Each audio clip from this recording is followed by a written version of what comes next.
Hello, I'm Brandy Agerbeck of LooseTooth.com, and I help you reclaim drawing as your best thinking tool so you can see and shape your life and your work in new ways. Today, I want to talk about what is visual thinking. Now, this happens to be what I eat, sleep, and breathe. It's what I do for a living. It is why I'm here talking to you in these videos right here. But I think that I think that visual thinking as a concept, as a tool, as a process, a couple things are getting in the way. One, it's too little known. How many people are actually walking down the street saying, I'm a visual thinker. Let me think visually today.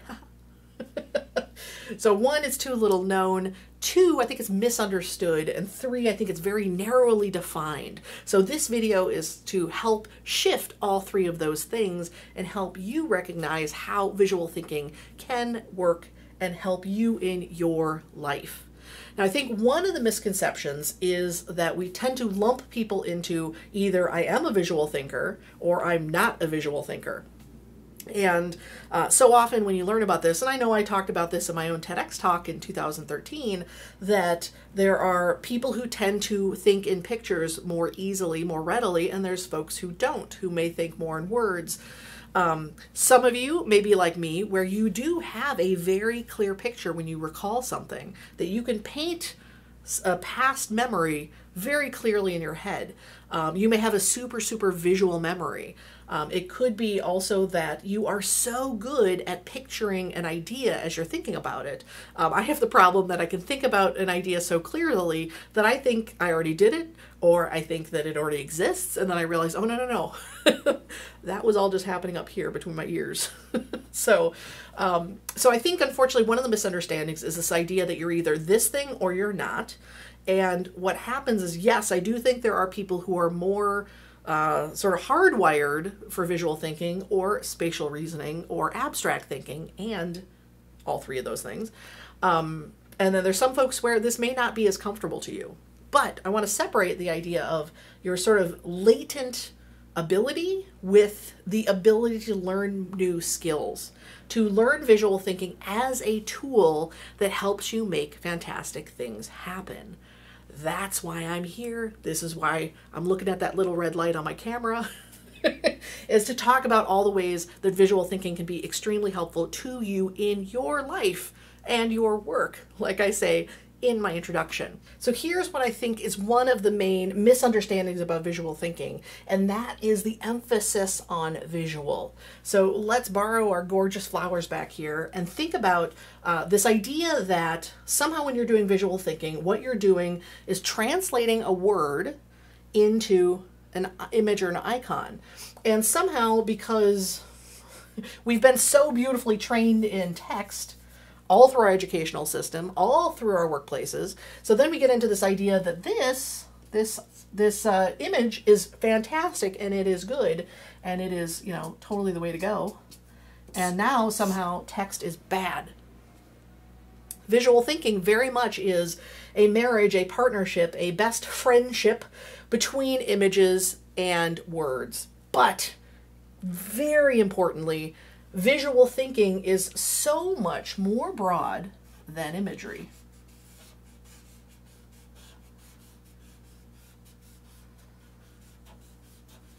So again, one of the misunderstandings is that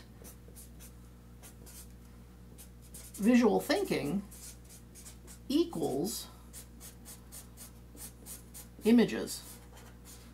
That's what you're doing when you're learning visual thinking, is you're learning how to draw imagery or icons. But it is so much broader than just images. One of the things is you can do an absolute massive amount of visual thinking just using shapes, learning about shapes, learning about lines, when you would want to use each of these types of lines. It is also very much about color. So knowing when you want to use that beautiful split pea green that I love, when you want to use warm colors, when you want to use cool colors, when you want to use dark colors, when you want to use light colors, all those different things. An absolute ton of visual thinking also has to do with scale.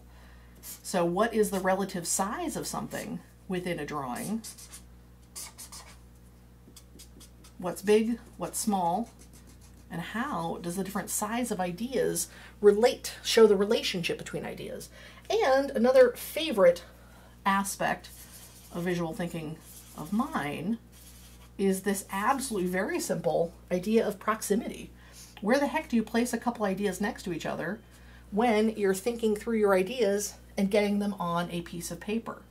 So if two ideas are far apart, they're probably not so related to each other as two ideas that you put very close together.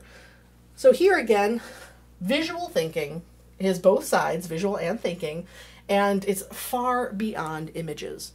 Now, I understand the love of learning how to draw. There's a lot of anxiety around learning how to draw, but there's a lot of fun to learn how to draw a snazzy little flower. But again, visual thinking goes far beyond specific images. It has to do with many things like shape, like line, like color, scale, and proximity. Okay?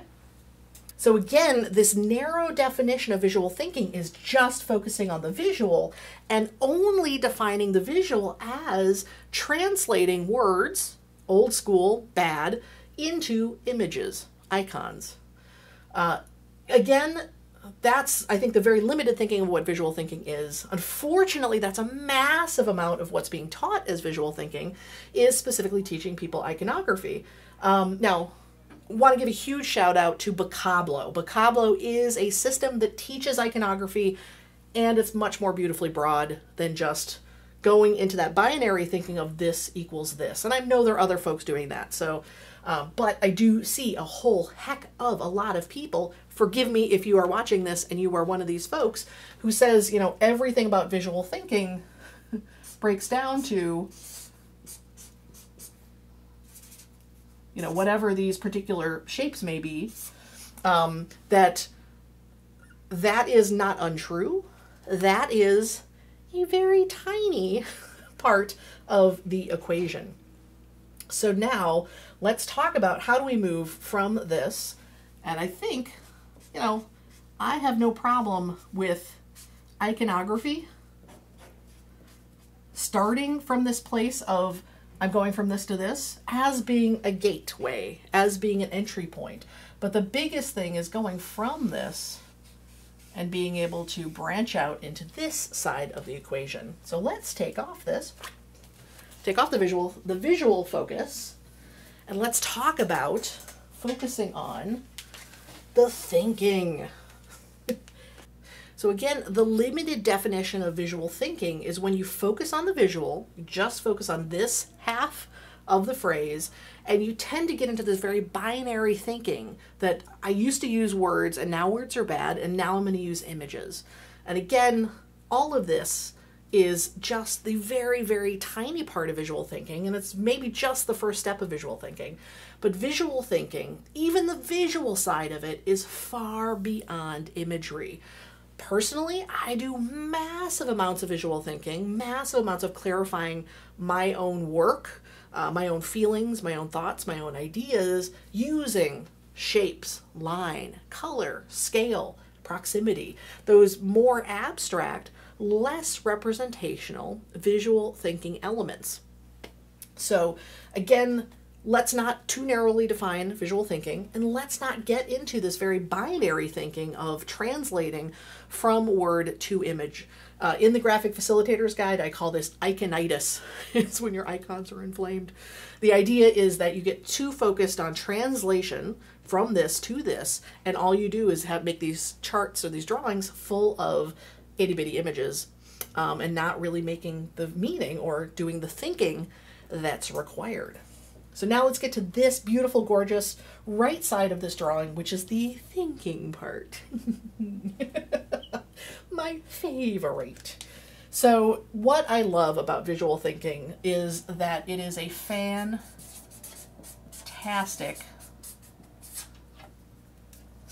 tool. It's a fantastic thinking tool. So what does that mean? Why is visual thinking so fantastic? It's because it can help you do so many different things. And what are some of those things? Some of those things are things like, number one, this is what, first and foremost, it's absolutely fantastic at helping you reduce overwhelm. That's a very simple idea of getting your ideas out of your head and onto a piece of paper. That's it. Even if it's only text, it's still super powerful. You're just getting that stuff out of your head and onto paper. So number one, that's kind of the first and foremost. It's what was big reason why it's been my go-to all through my life is I do hold a lot of stuff up here between the ears, and it does get overwhelming. And just by getting it onto a piece of paper, I get this beautiful sense of relief. I want you to feel that sense of relief too. So I think that's one of my first and foremost reasons why I love using visual thinking as a thinking tool. One, reducing overwhelm. Two, it's absolutely fantastic for problem solving. And this is the idea that when you get those ideas on that piece of paper, you're making it tangible. It's sort of the first step in solving a problem, the first step into making something happen. And by getting it on that piece of paper, you can see the problem you're tackling from a new perspective. You start to push the different parts around, see how different aspects of what you're working on are interdependent, how they fit together. So fantastic, fantastic tool for problem solving. I also super love it for decision making. And again, you know, this is like that classic pro-con list. You know, you make a list of the pros, you make a list of the cons. That's getting those ideas on paper, even if it is very text-based, even if it is very linear as a list. But again, getting this stuff out on paper is really helpful in helping you make a decision, because instead of holding all these ideas in your head, you get it on paper, you can see it from that new perspective, and very often the decision sort of makes itself once you kind of see it in ink on paper. Another thing I absolutely love visual thinking for is learning. I want to learn a new skill, I grab paper and pen. And it's so fantastic because it really keeps you focused and it helps you retain information. Now, personally, I think, you know, a lot of our traditional note-taking, we're trying to become a recording device. So think about if you were in class as a kid, or if you're in class now as a kid, as an adult, whatever. So often what happens is you think, okay, I have to get down everything the teacher is saying. And you often find that you have a lot of words on the page, but you don't feel like you really learned that information. Well, if you use visual thinking, if you use a combination of words and images and some of this fantastic snazzy stuff up here, what you're doing is the teacher says something, you're taking it in, you're processing it, you're deciding, how do I get those ideas on this piece of paper? And doing that, instead of recording it, you're really processing the information and learning the information. And for those of us who are very tactile, there's a huge amount of memory embedded in that drawing because we were making, we were touching, we were, you know, feeling that paper and that pen and watching these marks happen, making these marks happen as we're learning. So it can be fantastic for retention, fantastic for memory, for those reasons. So again, generally learning, I think the biggest strengths are it is great for focus and retention, but it's really great because you're actually processing the information you're hearing versus just getting it down and recording it. So you are truly learning it instead of just getting it captured and then going back to that piece of paper and saying, what happened? Not be able to connect what you see on the piece of paper to actual lessons learned. It's also fantastic for communicating.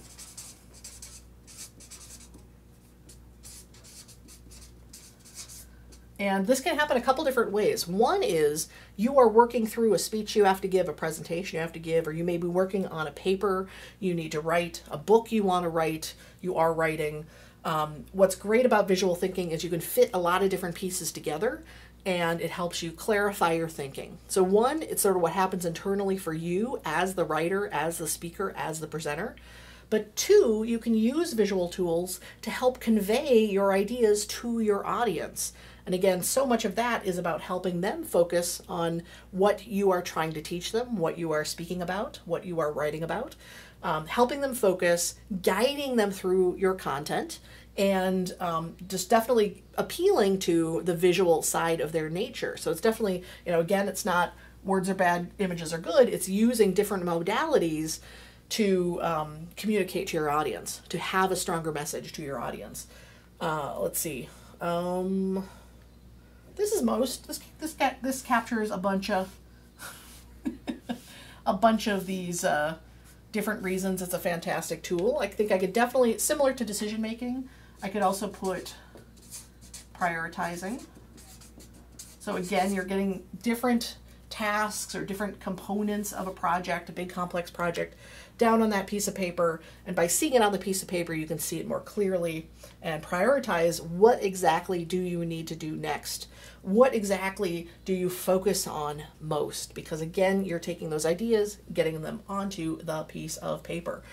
And a super fun, more open-ended reason, purpose for visual thinking is just brainstorming. This is just getting ideas out. Maybe we're not prioritizing our decision making yet. Another one is, I just can't stop now, is reflection. So this could be, brainstorming could be, I'm trying to solve a specific thing and I'm just trying to come up with a whole lot of ideas. Reflection is, I've had an experience and now I'm trying to think of, now I'm thinking and feeling my way through what that experience was like. So getting that reflection time on something, could be personal, could be professional, could be so many different things, but just creating some kind of drawing that's reflection and saying, oh, that's interesting. Here's what I thought about this. Here's how I felt about this. This was the response to this thing. But by making it tangible on that piece of paper, that's where the power of visual thinking as a tool comes in. So again, lots and lots of different reasons why it's a fantastic thinking tool. And it can be a fantastic thinking tool even if it's just really simple things like text and lines, maybe some shapes, maybe a little bit of color. Certainly, what I'm here to do is help you learn about how to use shape effectively, how to use lines effectively, how to use color effectively, scale effectively, and proximity effectively, and many other things effectively. But certainly, just this very simple act of getting stuff on paper, super powerful, fantastic tool. So let's talk about, again, more broadly, why this works so well for all these different things. And I talked about this a tiny bit up front, but I just wanted to make it a little more explicit. And this is the idea that we're always trying to bounce, when we're thinking, we're kind of bouncing between two realms. And that is abstract thinking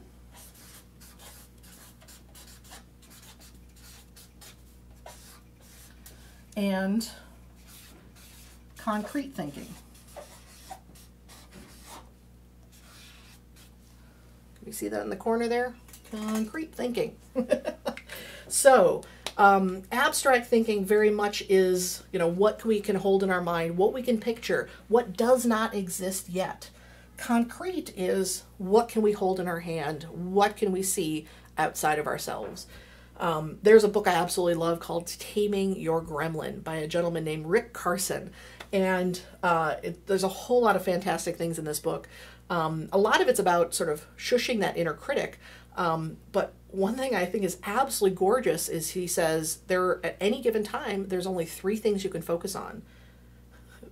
The world around you, your own physical lived experience, like what sensations are happening in your body, and the theater of the mind. And that's it, those 3 things. But basically in those 3 things, you have the world around you and your own physical experience in your body, and everything else is the theater of the mind. And so, by all means, get a copy of Taming Your Gremlin. Fantastic book, so much to learn from it. But I like the fact that it just really breaks it down into those are the 3 things. And what happens so often is those of us who are really good, really thinky, really good at this abstract thinking is we spend a whole heck of a lot of time in the theater of our mind. It's not required you say it that way. It's just fun.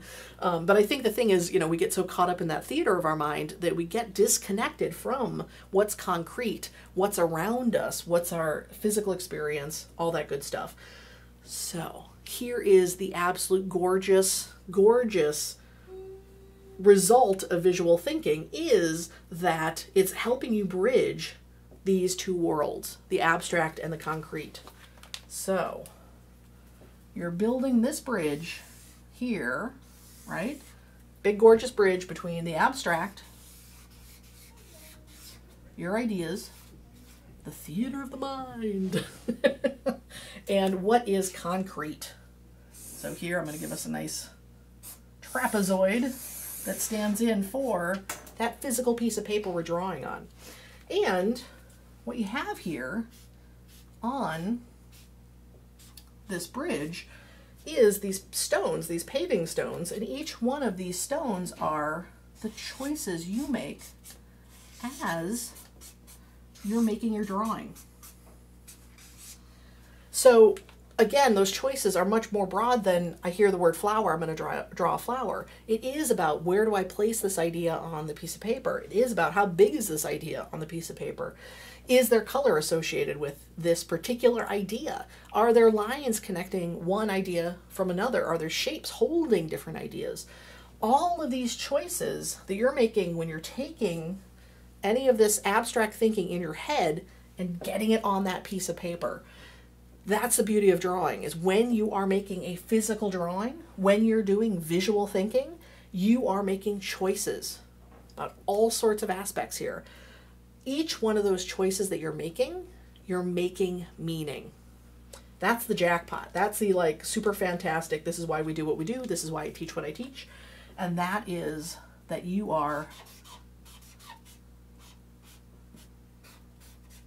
making meaning for yourself. I think one of the things I absolutely love about visual thinking is that it is creating clarity. I'm making meaning. There's points when I'm making a drawing where a couple puzzle pieces just click together mentally and you go, that's it. I got it all figured out. Now, not to say there isn't a whole lot of creative tension or like discomfort when things don't fit, but you only get to things fitting when you play in this space between abstract and concrete. You go back and forth between the intangible and the tangible. That physical drawing you're making as you are doing your own visual thinking, whatever form that takes. Whether you are specifically sitting down because you are writing a book, whether you are sitting down because you just had a really uncomfortable situation you were in and you're just trying to get it on paper and figure out how you feel about it or figure out what you think about it. Whether you are sitting down in a classroom with more pens than the average student so that you can get these ideas out and process your thinking, process your learning. No matter what sort of specific function you're using this as a tool for, you're always going back and forth between abstract thinking in your, the sort of pictures in your mind, the theater of the mind, and making a concrete drawing. So I just want you to keep that in mind when you think about visual thinking.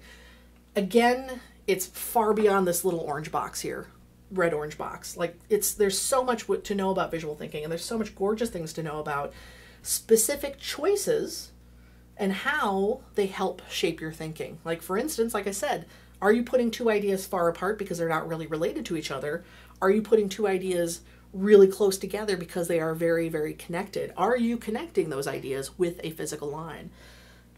So those are those gorgeous, gorgeous choices that we make as we're making a drawing that are helping us create meaning for ourselves.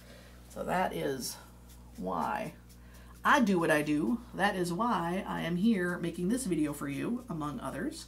That is why I write and I create courses and all that good stuff.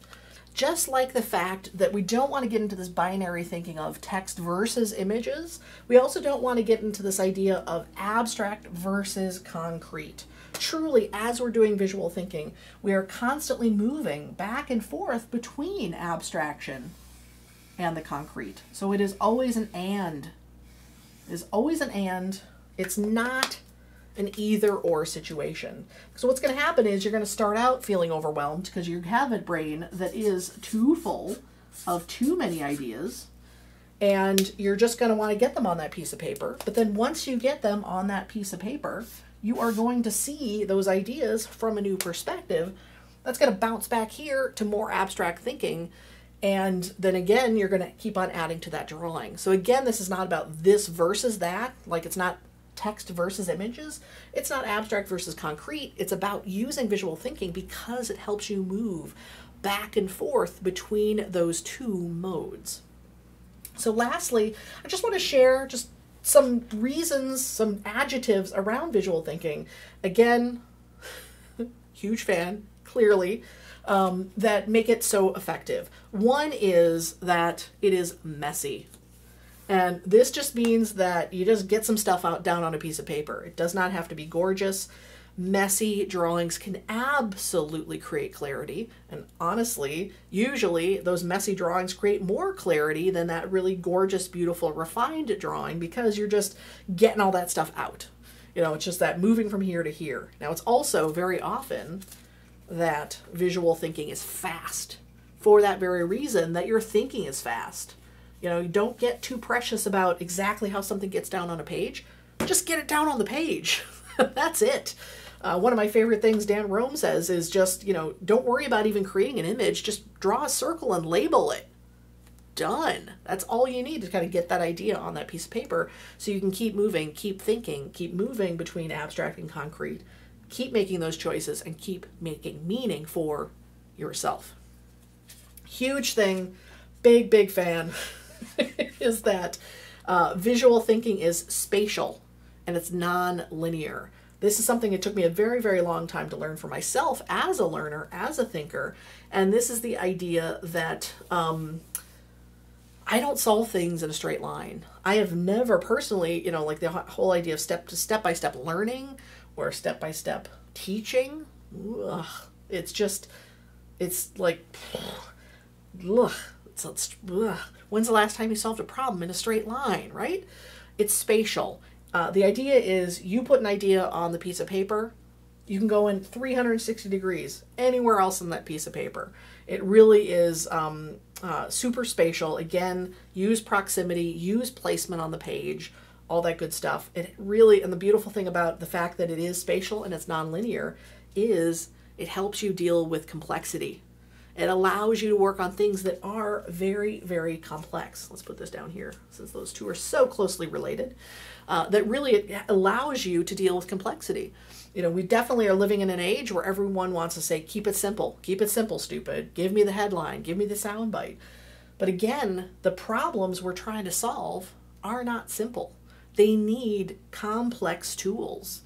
You know, this, and again, knowing some very simple visual thinking principles, not even specific iconography, just some of these kind of concepts really helps you get those ideas on a piece of paper and start pushing them around and seeing how the different components of a very complex problem fit together so you can help create a really solid solution. You know, so often somebody says, okay, we're trying to tackle this big massive thing, and they focus on one tiny part of it. Again, visual thinking allows you to put all those different components down on that piece of paper so you can really reckon with more complexity. Visual thinking can also be collaborative. Some people use it collaboratively, some people do not. Certainly a lot of what I teach is if this is a drawing that's just between you and that piece of paper, that is a-okay. And you can share that drawing that you've made to help share that drawing with other people and help get them involved in your project, help get feedback from them. Certainly, my work as a graphic facilitator has meant creating these drawings that help large groups of people collaborate with each other. It definitely can be very collaborative. One thing I love, so simple, now, don't keep your thinking simple, but keep your material simple. It can be really affordable. Now, I do have these gorgeous sets of markers because this is what I do, morning, noon, and night. But really all you need is paper and pen to make this happen. Pens in a couple colors, markers in a couple colors, you're set. So it is actually very affordable. It is also very portable. Now here I've got this gorgeous big flip chart, but there is absolutely no reason I can't work on a sketchbook, work at sketchbook size. One thing I love, massive amount of my visual thinking I do is done on index cards with a couple pens.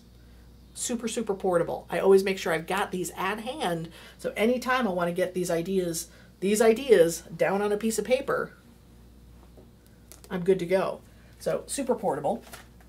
Once you know how to use these different components of visual thinking, extremely adaptable. So, you know, I can use the same ideas around proximity or the same ideas around scale. I can use those ideas whether it is a decision I'm specifically trying to make, whether it is a subject I'm trying to learn, whether it is a paper I'm trying to write. Any of those things, all of those concepts work across any of these different verbs, different activities you're trying to do. Super adaptable. And it is very learnable. It is very complex. There's a whole lot going on. There's a whole lot to be done here. There's a whole lot to know about how to make these choices in your drawings that help you lead to the meaning that you're making. And that's why I'm here. That's why I made this probably overly long video, is that these visual thinking is extremely learnable. And, you know, if this is where you start, awesome, great. I would love to see you build off of this idea of getting really focused on imagery, or maybe too narrowly defining visual thinking. I want to see you move into all this gorgeous thinking and really thinking about the more abstract, non-representational choices we make. Again, about shape, about line, about color, about scale, about proximity, and about all those things that aren't specific to icons that really help us make meaning for ourselves. To again, bounce between abstraction, abstract thinking, and concrete thinking. So that's why I'm here. Please keep watching these videos. Thank you for making it this far in this particular video. And it is extremely learnable. We'll put the learnable right there. Nope, that looks like not or learnable. We'll put the learnable right here with our thinking. So you can do all these fantastic things. So a couple resources I create to help you learn. One is my book, The Idea Shapers. And The Idea Shapers is very much about breaking down these visual thinking techniques beyond images. There's actually a tiny little sliver of the book at the very end that is about imagery specifically. Another great resource is I have an online course called The Agerbeck Method, your 90-day visual thinking transformation. That takes the 24 idea shapers in the book, The Idea Shapers, and leads you through daily lessons on video, demonstrations with hands-on suggestions for how to build your own visual thinking practice. So always creating new resources. I would say those are the two absolute sort of core parts of core resources that I've created in book form and in online course form. But certainly I would love to hear from you how you perceive visual thinking. How does visual thinking work for you in your life? What are your biggest questions about visual thinking? What do you feel stops you? I think one of the number one things that stops people from visual thinking is they say, well, I think in pictures here, but I can't get pictures to show up on that piece of paper. I can't draw. Again, visual thinking is far beyond images. It's far beyond this box that a lot of people begin in right over here. That there's so much you can do that doesn't have to do with drawing a thing that looks like a thing. That's part of its beauty. But I think, again, it's part of that misunderstood part of visual thinking, or too narrowly defined part of visual thinking. Really, that you can do a ton of visual thinking, messy, fast visual thinking, with words, with some lines, with some shapes. Whoosh, good. Because you're making all these fantastic things happen. You're setting your priorities. You've made that decision. You've written that paper. You've created that presentation. You know, you've brainstormed, gotten all those ideas out of your head and onto a piece of paper. Solve that problem. Reduce that overwhelm. So again, those are, that is the case for visual thinking. What is visual thinking? Much more broad than pictures. Whole lot of different components, but it really, I want to emphasize, I am here to emphasize, I am here to teach the thinking side of visual thinking, and how do we move back and forth between abstract thinking and concrete thinking, and all these different choices we make as we make a drawing to make meaning for yourself. Whew. Thank you so much for watching. I absolutely welcome any questions or comments below. And I also want to let you know that there is a PDF. You'll find a link below for the PDF of this drawing and 10 super quick mindset shifts that can help you do this. It's not specific techniques, but it's much more about those very simple mindset shifts to get you in this space to start visually thinking right here today. Again, thank you so much for watching.